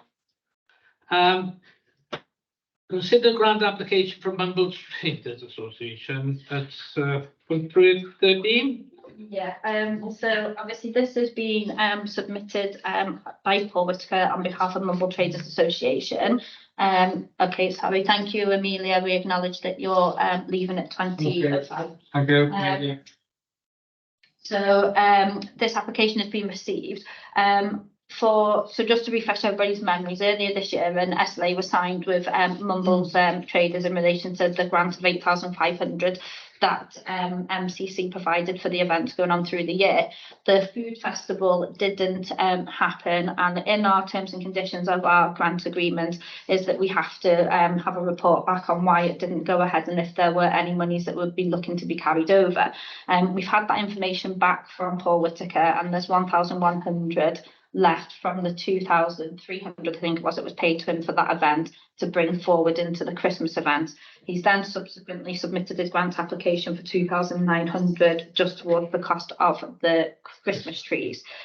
So I'm assuming that that grant application is taken into consideration the 1,100 he's got left. So technically it could have been 3,900 that he wanted originally, because this was the point I was making with him. So it's down to council to determine if they want to support his application, and if so, how much they wish to support it for. Do you have the figures on how much we paid for Christmas trees last year? I don't, I'm You don't? afraid. I can. I would have said that the 3,000 or nearly 4,000 would have been more than we would have paid as a total, because this might have come through culture. That's okay. Yeah, I mean, basically, I mean, I would like to support this, but we need to find out a little bit more, because I mean, obviously it's the big event of Christmas. And it's our village, and if we're not seen to be supporting putting Christmas trees around the place, the public aren't going to be very happy. But we need proper breakdown of what Paul had budgeted for the food festival. We know it was cancelled because of the rain, but what did he have to pay out of his budget for that? Was he obliged to pay out as a cancellation fees and whatever? Are you able to enlighten us? I can't, from Paul Whitaker, you mean, not from our Paul? I haven't got access to Mumbles Traders accounts and that information, unfortunately. I'm trying to have a look to see what you paid last year for Christmas trees to him. Carrie, do you want to come in? Yeah, I just feel, you know, we had lengthy discussions with him and amongst ourselves about what money he would need to run his events through the year. Yeah. Christmas trees is one of those things that he does every year, and therefore, as far as I'm concerned, it is already included in the money that we have already given him, because it was for those regular events that occur every year. This occurs every year, therefore we've paid him. But how can we, I understand what you're saying, and I sort of really do agree with it, but how can we turn around to the public and say, well, you're not. We're telling him that to use the £8,500 that he's already got to fund the Christmas trees. That's what we're asking. We're not saying he doesn't do it. We're telling him that he's already got the money.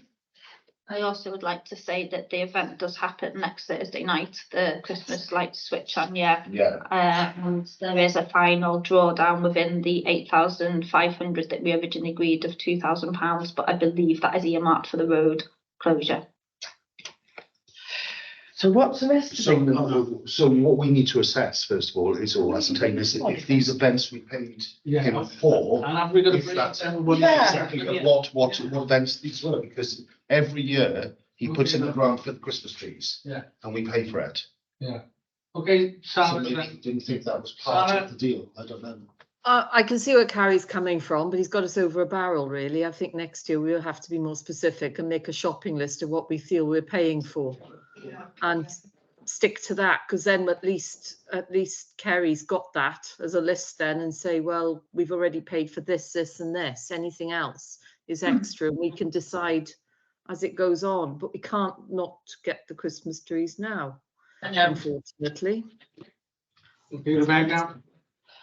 I mean, it was my proposal last year that we set up an annual SLA with him to avoid exactly this. I would get a grant application a week before the events due. Exactly. I mean, I am always slightly astonished that he can organise and advertise an event before coming to us for the foreground to pay for it. So we didn't know it was happening. I mean, what happens if we say no? Does he cancel the event? He's advertising it? Probably not. You know, there's, yeah, I mean, I agree probably with Sarah saying, I think, you know, it's a good learning point for us all, always, every time we write a written document, I think this is the one, we've really nailed this one, and then we find flaws with it. So, yeah, you know, an SLA is the way forward, but perhaps it needs to be tighter next year. And I guess in the interim, MCC doesn't want to vote to cancel Christmas. Absolutely. Just a very quick point. Is there any way we could, like, because Carrie made a good point about asking Paul about where the other money's gone and stuff, so could we pass the authority to the clerk to make that decision? Then maybe we don't have to bring it back to council, because we're happy with the idea of paying for the trees if we know we're paying for the trees. we know we're paying for the trees. Well, exactly. So as long as Kerry can find that information, then she can make that decision. So is that possible? Perhaps we pay on up to, he's asking for £2,205 from us. I've had my hand raised for a while, Chair. He sends us the invoice from the company providing the trees, and we pay that invoice rather than just handing over money. Okay. Because I think that's the issue. Bill? Hi, yeah, sorry. I'm just casting our minds back to last year, when we had budget discussions and talked about a potential SLA. There was a proposal mooted to actually raise the threshold to approximately 12,000 in order for an SLA of this type to be able to be covered. There were discussions in CTC.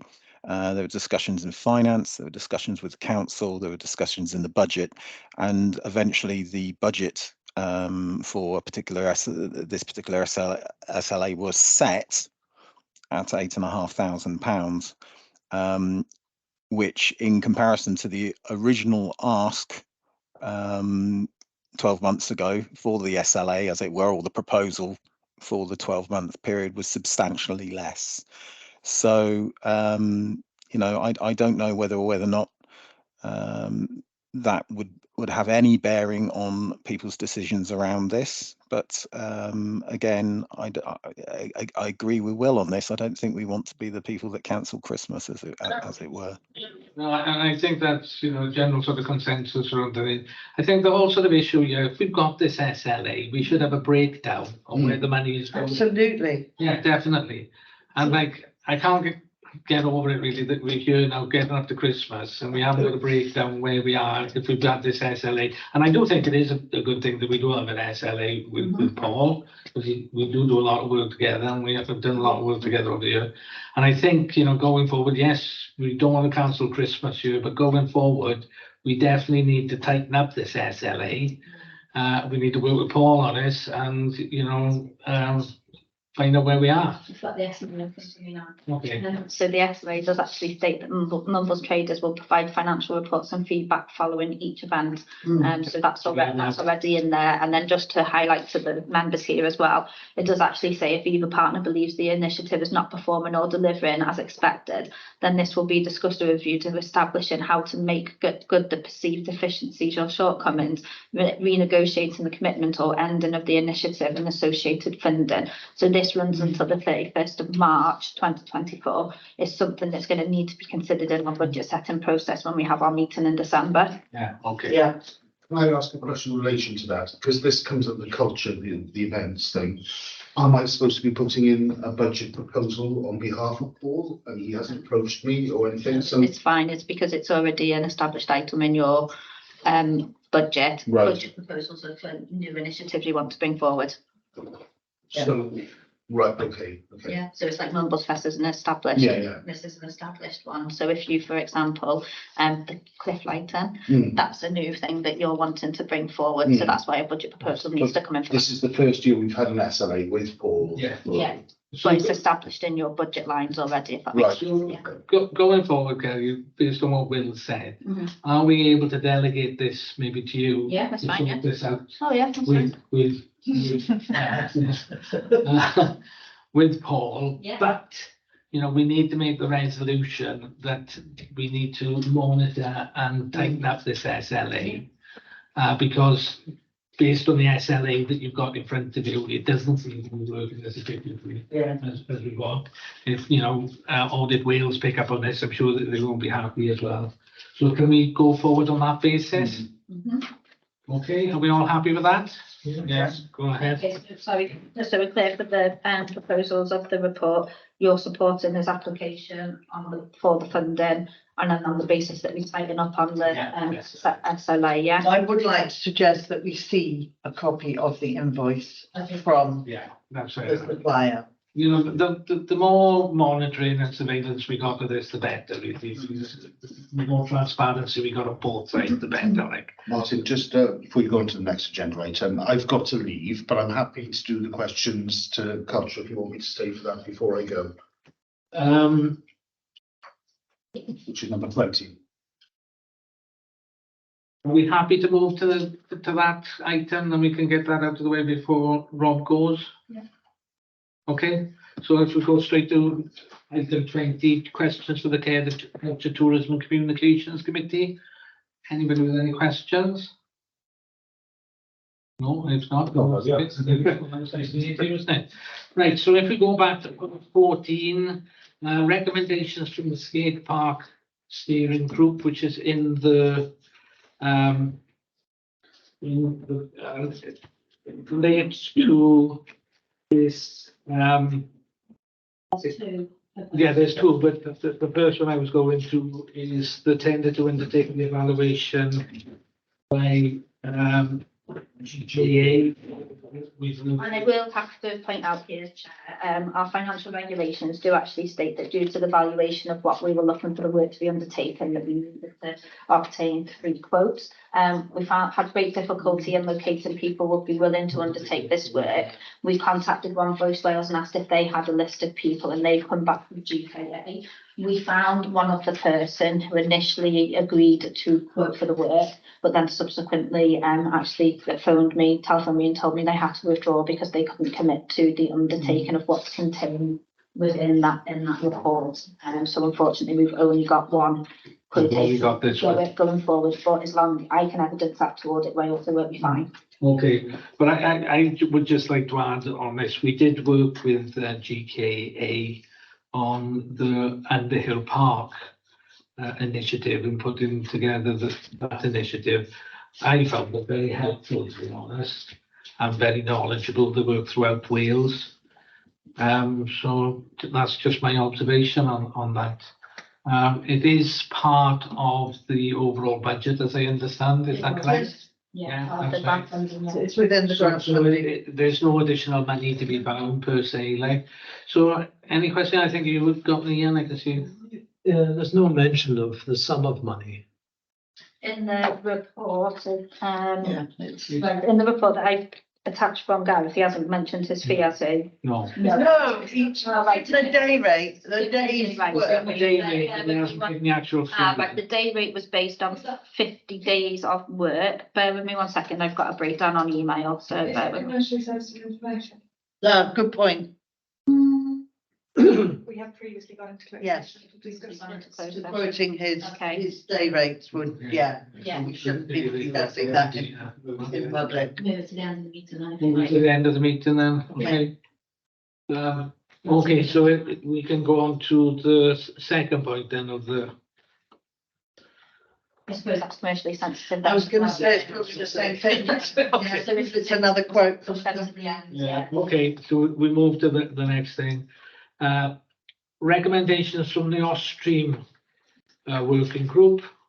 Yeah, okay, so this is just a quick recommendation with regards to budget setting. The Austrian Working Group met on the 12th of October 2023, and it was agreed by the group that the following recommendation would be made to full council, that a budget of 250,000 be included in the 2024-2025 budget for the Austrian redevelopment.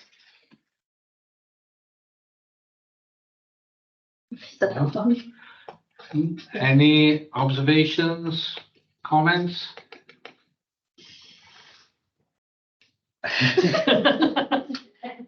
We've already discussed it as a working group, so there's nothing more we're gonna say. Yeah. Anybody else?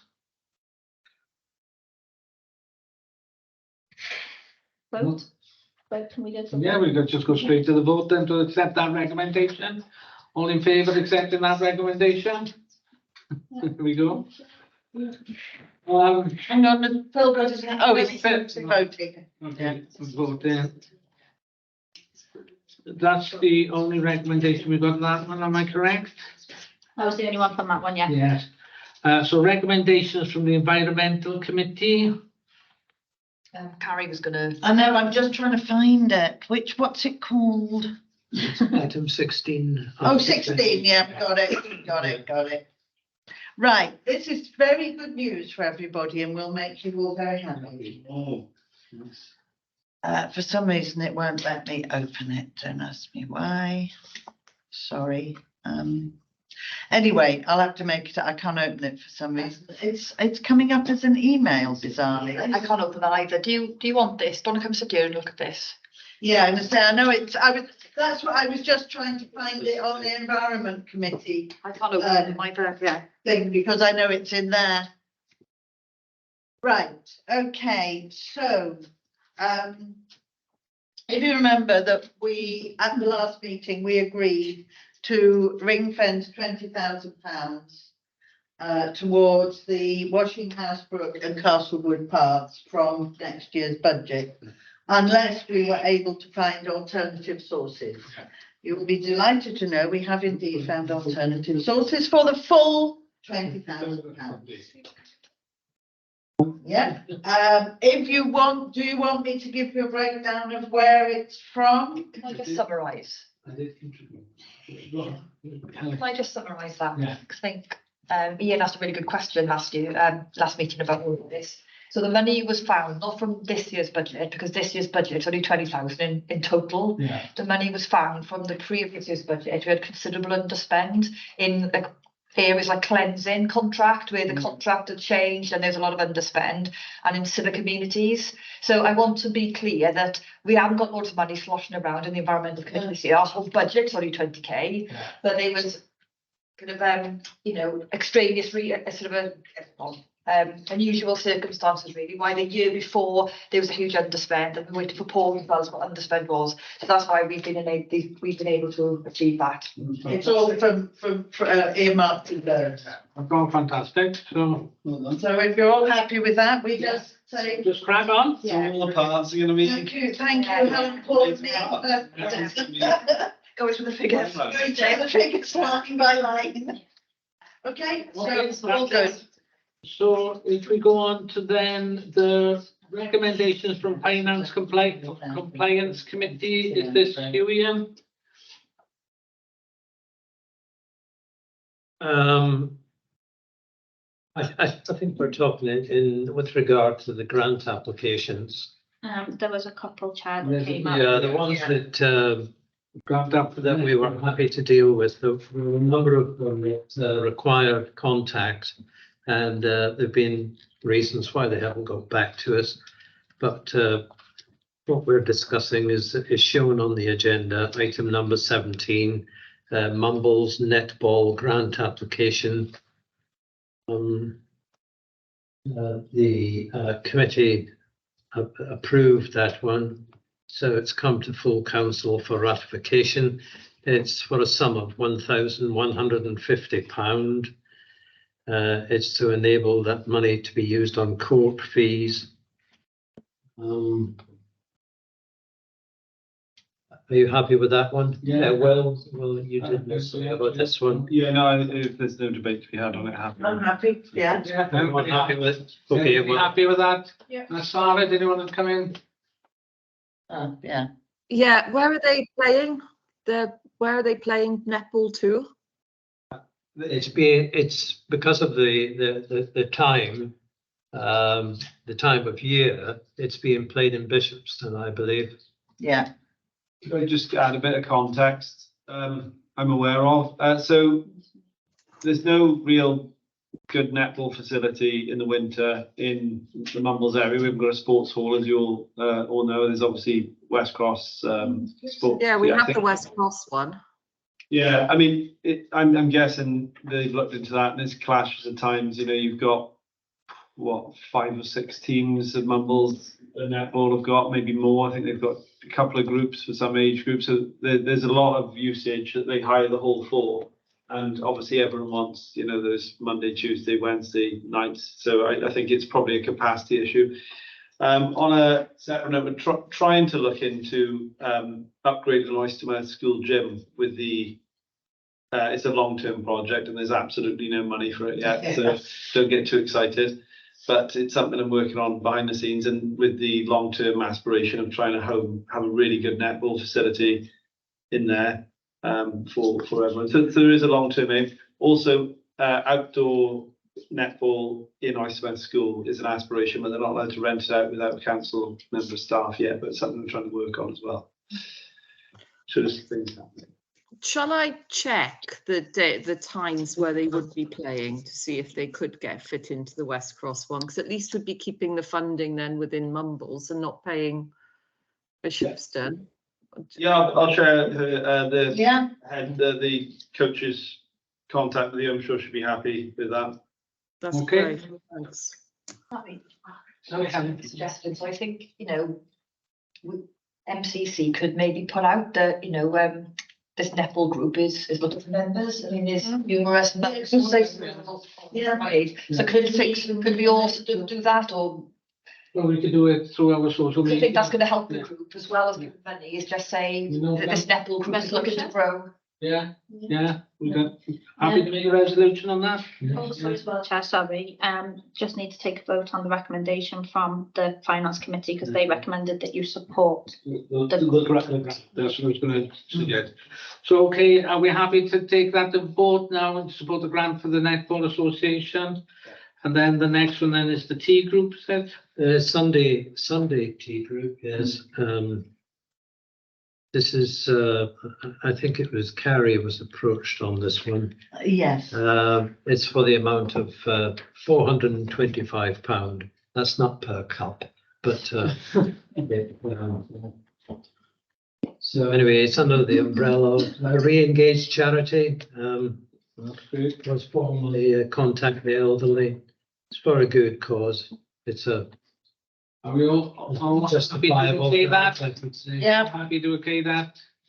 Yeah, okay. Sorry, Chair, there was one final recommendation The that first came one. from your committee, Chair, which was the review of direct debits and standing orders. Debits and standing Oh, orders. yes. Do you want me to read it for you? Recommended that the current practice of making payments by direct debit and standing orders by the RFO be approved at full council for a further 12 months. okay. Yeah. That's okay? Am I all right with that? Yeah. Yeah. Okay, Yeah. Sorry about that. no problem. There's so many different things to keep an eye We're on. just guessing if it was approved. Yeah. Yeah. To elect the following member of the following committees, Martin O'Neill to Environmental Committee. Are you happy? Everybody happy with that? Yeah, I've been having a Agree problem. with Andy? It's a great committee, but we have been having a problem with just quorum. Yeah. It's just been a meeting. Yeah, I'm all in that, yeah, I'm happy to help out. No, They're doing Wine Street, don't you? definitely. Questions for the chair of the Community and Social Development Committee? No. Questions for the chair of the Environment Committee? Questions for the chair of the Finance and Compliance Committee? Okay, so now if we move to exclusion of press and public, Ian? Yeah. Yeah. Switch it off. Yeah. Well, it's not switch it off. What's the recording? Don't switch the councillors off. It is actually, the reason I said that, we can't switch on ours. Forwarding off. Yeah. Oh, it's 2 hours. Yeah. Hold on, I was just coming to that now. Suspension, and can I put to council suspension of standing orders as well, please? Yes, you need to vote on the 2 items, please, to go into closed session. Okay, so first vote is Excuse me, sorry, Chair. We have a T Adams still in Yeah, attendance? I think Ian's just doing it. Yeah. Just Trying to get rid of him, actually.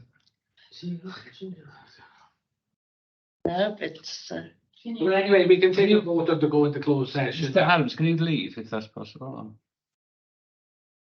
No, I haven't got an option. Let me have a look at participants now. go up to people, Yeah. Yeah. So if I can put it to the board, we all happy to go into There you closed go, I've done session? it. Yeah. Oh, there we are. Yes. He's All gone. happy to go into closed session? Yes. Yes. We're all happy for the suspension of standing orders? Yes. For how long? Twenty minutes. 15, I'll give you. 15, Yeah, okay. Sorry. Bargain, 5 minutes. Sorry, I myself finished, they've actually declared an interest in item 24. So we will declare an interest and we're gonna leave until you tell us we can come back in now. There is item 24. Do we want to do the skate park things first? Oh, yeah, do you want to do? Let's get those out of the Can I way. just check that it's on the recording, Chair? Yes, yes. So if we go to the skateboard park first, which was